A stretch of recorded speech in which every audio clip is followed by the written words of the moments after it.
Ladies and gentlemen, welcome to the Masterclass. Today, I'm going to be showing you how to make Hardbounce techno in the style of 2Hot2play. This template that I'm going to be showing you that you just heard in the intro is part of my definitive Hardbounce sample pack, which just dropped on my website. It's at the top of the description. I've also got a code at the top of the website for $20 off for my YouTube viewers only, so definitely check that out. Links right there. Thanks for the support, and let's get going. Alright, this genre happens anywhere between probably 145 BPM to like 165, maybe 170 sometimes, and you always want to start with your kick and bass. So for the bass, what we got here is it's usually one note, and it's usually right on the upbeats like this, right? What we got here is this G sharp. Now if you notice, it's an eighth note bass, right? But it's not a full length eighth note. Like the note length makes a lot of difference on these. If I bring this out, right? So you definitely want to make it short and tight like that. Sometimes even like a 16th note. You really just have to listen to it with your kick and with the rest of the groove, right? It's not something I can tell you like every time do the same thing. For the sound, what we got here is using wavetables. You can get some really cool stuff. And the method here, I'll turn off all the effects and then you can hear it. So the method here is you have like one oscillator that's a basic square wave or a saw wave. I mean, you could even use triangles or sine waves, right? But usually like a saw wave or a square wave to kind of just be like the main body of the synth, right? I'll turn off the filter and then you can really hear it. And then you have a wavetable over top, which on its own doesn't really have the low end, right? That's why you want the square or the saw. But then the wavetable over top just gives it something a little more interesting. And it allows you to make like a more fresh sound, you know, because obviously just saw waves and square waves get kind of dull. And you just heard it a lot. I think what really makes these tracks cool is when you can make it a little bit more fresh. So I got this clip sweep wavetable here going into a low pass filter with this envelope on it too, on the cutoff. And it's also a little bit on that kind of square wave position as well. So that's how you get the punch. And you want to make this envelope really tight and punchy. You know, if you don't do like the slope and you just kind of leave it default, right, you don't really get the sound. It's that sound of it just being really tight and sharp like that. Then I've got roar on here. You can see this is only at 20%, but I've turned the low band up a bit, which basically means that this mid here is only going to be on like the real mid range. By default, it kind of starts to get into your low end.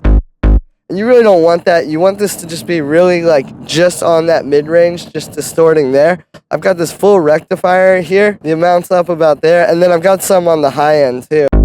So there's without it and then with it.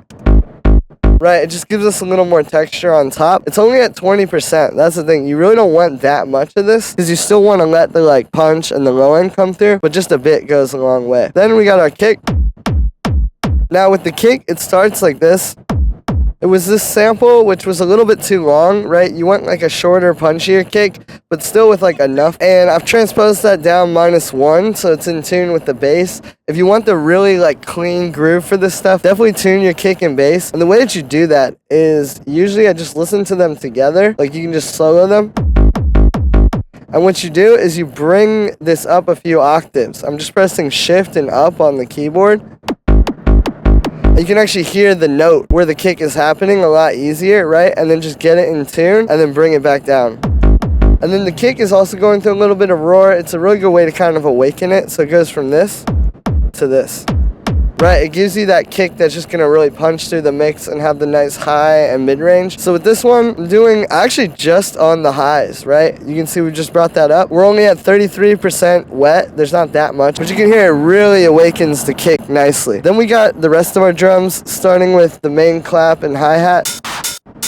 So for the clap, what we're doing here is we have this clap, turn off the effects, and you can hear it's just a short, kind of like 808 style clap. And what you do is you put a really short reverb on, like the decay and size are all the way down. Dry wet is honestly not that up as well. Like you barely hear that, but then you distort it. And you hear the reverb kind of gives it like a, you know, it kind of smears it a little.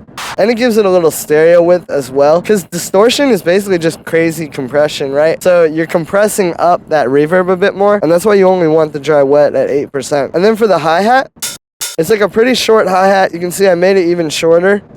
But then it's this auto pan where you've got the phase on 0 and it's just a bit of volume shaping.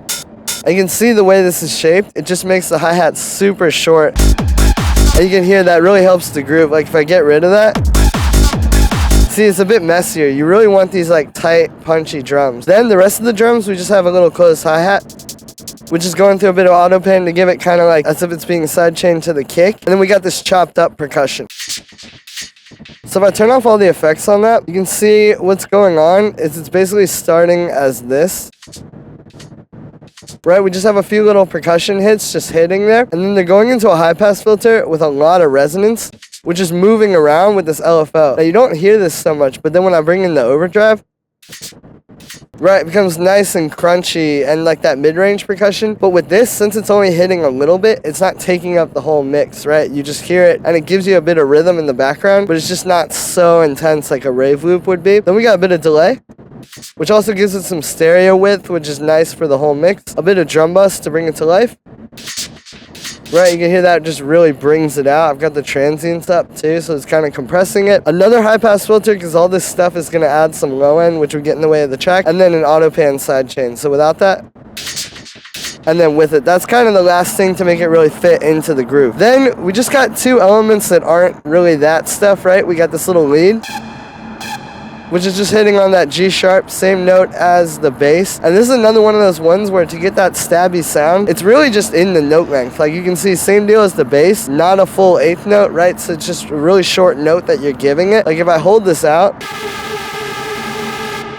you know, it can be whatever you want it to be. And it allows you to do like those shorter choppy notes even if you want. Now this is wavetable. We got two saw waves. You can see they're detuned really hard though. Like they're going basically 100% detuned in either direction. And then we've also got this classic unison all the way up. Then we really just have, what we're doing is we're high passing it into some distortion. So what that does is like without the high pass, with it, basically there's a bit of low end and like low mid-range that's coming through from the synth patch, and then you just cut that out, so then the distortion can just hit the mid-range and the highs. It's a really good technique. So it's kind of shaping it so that the distortion will just hit the areas where you want it to hit. We got some pretty heavy reverb, I think is very important for these, and then just a high pass filter, and that's it for the lead. And then the last thing we got here is this vocal chop. Right, so there's a lot of these in this style. I want to turn off the effects and show you what it sounds like to start with. So what we got here is, I had this vocal. Right, some of these like kind of funk, like old hip hop vocals. And what you do is you hit double click or right click on Windows, slice to new MIDI track, and you go by transient. So it's gonna find all of these like main hits and just make a chop there. And then you can go in and play around with it. So I made this rhythm, right, where it's basically the same thing but just with a little change. The second time goes into this utility here, so here's without that, because you can hear there's just a bit of like stereo phase stuff going on, and this just kind of cleans it up. We got a bit of distortion, super important for this style. You really don't need much too, but it just gives it a bit of texture. Some delay, and then an auto pan sidechain, and then a high pass filter, and that's really all you need to make a hard bounce track like 2Hot2play. So that's gonna be it for this one, guys. I hope you enjoyed. Make sure to like this video as well as subscribe. Let me know what you think in the comments if you want to see more of this style too. Like I said, you can get this new sample pack, Definitive Hard Bounce, which has this template and a bunch more, plus drum samples and serum presets, literally everything you need to make this genre. I've got a $20 discount in the description for YouTube viewers only. Grab that while it's still available. Thanks for the support, guys, and I will see you tomorrow with another video.